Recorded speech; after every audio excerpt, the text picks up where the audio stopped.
Sa unang tingin, ang larawan na ibinahagi ni ka-TH dito ay isang lumang semento na nakabaon sa lupa, kung saan ay tinatawag natin itong isang muhon.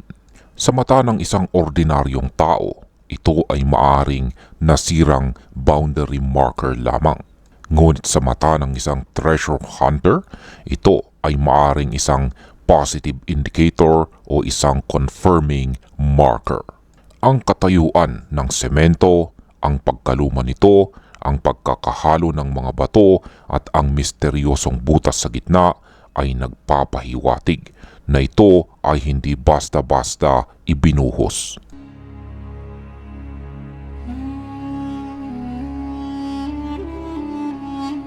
Ang isa sa pinakamahalagang tinitignan natin dito ay ang mix o halo ng semento.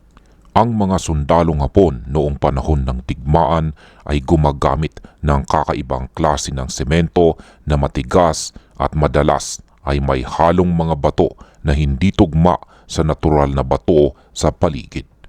Sa larawang ito, makikita natin ang maraming maliliit na bato o pebbles na nakahalo sa semento.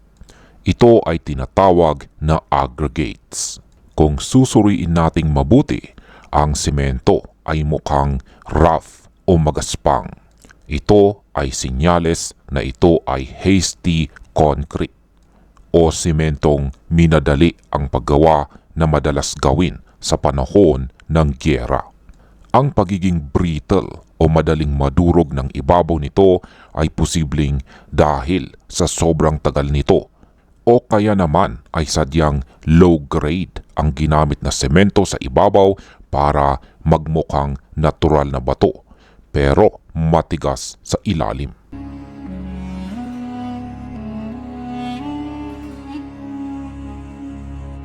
Ang pinakaagaw pansin sa larawan na ito ay ang malaking butas sa gitna. Ang isang bilog o butas ay may mabigat na kahulugan. Una ay maaari itong center point. Ibig sabihin, ang sukat o distansya ay magsisimula mismo sa gitna ng butas na iyan. Pangalawa, maaari itong socket for a pointer. Posible na noong ito ay ginawa, may nakatusok dito na bakal, kawayan o isa pang bato na nagsisilbing pointer nito. Dahil sa luma na, maaring nabulok na ang kahoy o kinuha na ang bakal, kaya butas na lang ang naiwan. At ang pangatlo, minsan ang butas ay nagsisilbing peep hole. Kung ilalapat natin ang ating mata sa butas na ito, ay meron ba tayong makikita na bagay sa ilalim?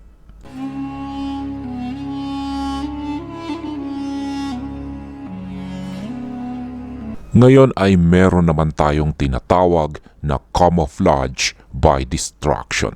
Minsan, ang mga marka ay sadya talagang binabasag ng mga sundalong Hapon ang ibabaw ng mga ito bago sila umalis. At ang tanong ay bakit? Ito ay kanilang ginawa upang isipin ng mga makakakita na ito ay nasira na at wala ng kwenta. Pero sa totoo pala, ang base o ilalim ng muhon ang siyang nagtatago ng tunay na direksyon. Ang pagiging durog nito sa ibabaw ay maaaring confirmation na ito ay authentic na luma at hindi gawa ng tao o man-made.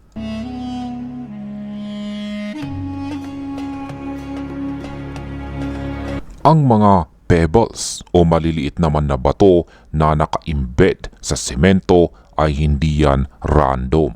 Maaring ang mga ito ay nagsisilbing micro markers. Kaya tingnan nating mabuti ang larawan. Mapapansin natin na may mga bato na mas malaki kaysa sa iba. May mga bato na tila nakaturo o patulis ang kanilang dulo. Ang posisyon ng mga bato sa gilid ng butas o rim ay parang relo o clock face.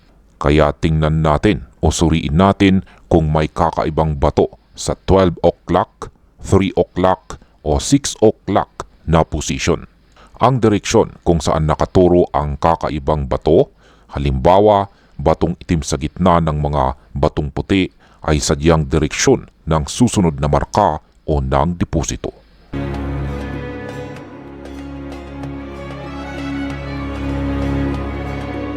Ngayon ay meron naman tayong tinatawag na satellite holes o guide holes. Ang malaking butas ay ang subject at ang maliliit na butas ay ang direksyon. Kung may maliit na butas sa kanluran o west na bahagi ng muhon, dito ka pinapapunta. Minsan ang maliliit na butas ay sumisimbolo din ng bilang. Kung may 3 maliliit na butas, maaring 3 feet, 3 meters o 3 hakbang ang layo sa susunod na clue o palatandaan.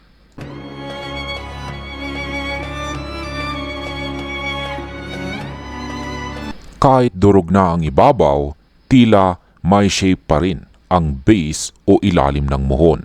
Parang hindi ito perpektong bilog. Kung ito ay may kanto o polygonal, bawat kanto ay may ibig sabihin. Sa mga sundalong Hapon, ang octagon o 8 kanto ay sagrado at madalas gamitin sa mga shrine o storage. Kung ang muhon ay hugis puso o heart na naging deformed lamang, ito naman ay high value target. Pero base sa larawang ito, mukha itong cylindrical na naging irregular dahil sa paglipas ng mahabang panahon. Ang irregular na hugis ay maaring nagtuturo sa contour ng lugar. Kung ano ang hugis ng bato, ganoon din ang hugis ng terrain na hahanapin mo.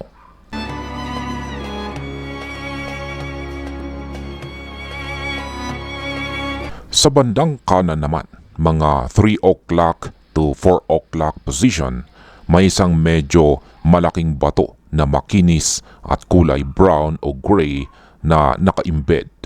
Napaka-importante nito sapagkat ang kaisa-isang malaking bato na nakahalo sa semento ay tinatawag na the odd one out. Ito ang madalas na ultimate pointer. Kung nasaan ang batong ito, doon ang direksyon. Pwede rin itong stopper. Ibig sabihin, sa direksyon na iyan may harang o dead end. Kailangan ni ka-TH na linisin ng konti ang paligid ng batong iyan upang makita kung ito ba ay hugis arrowhead o triangle.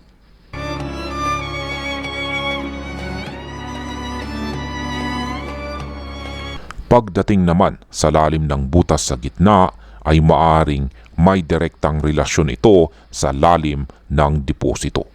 Kung ang butas ay 3 inches ang lalim, ang deposito ay maaring nasa mga 30 feet kung ito ay large volume o 3 meters naman kung ito ay small volume.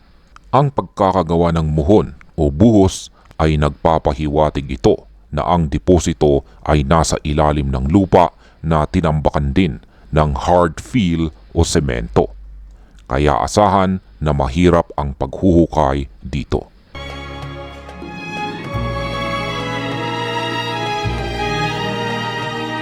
Ngayon, dahil ang ibabaw ay sira na, ang tunay na mensahe ay nasa ilalim ng muhon na ito. Kapag binunot o tinanggal ni ka-TH ang muhon na ito, dapat niyang tingnan ang ilalim o bottom part nito. May nakaukit ba sa ilalim? May naka-embed ba na bote, shell o barya sa ilalim ng semento? Ang lupa ba sa ilalim ng muhon ay iba ang kulay? Halimbawa, uling, apog o buhangin sa dagat? Ito ang malakas na sinyales ng man-made earth filing.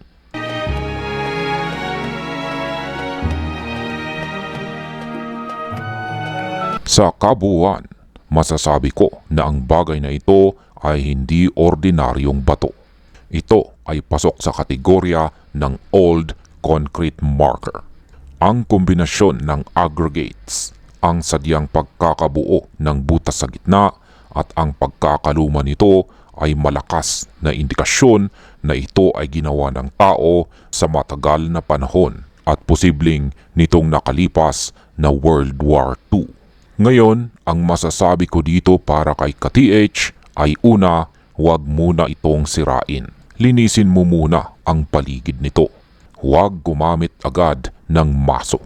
Pangalawa, ilagay ang kompas sa ibabaw nito. Gumalaw ba ang karayom kahit walang bakal sa paligid? Ang magnetite sa semento ay sign ng Japanese concrete. Pangatlo, buhusan ng tubig ang butas. Tingnan kung saan ito dadaloy o kung ito ay mahihigop ba pababa. Pang-apat ay tutukan ang malaking bato sa kanang bahagi ng larawan. Yan ang siyang pinakamalakas na directional clue. At ang panghuli ay hukayin sa ilalim ng may pag-iingat. Ang susunod na marka ay wala sa ibabaw, kundi nasa ilalim ng muhon na yan. Maraming salamat sa panonood at happy treasure hunting sa inyong lahat.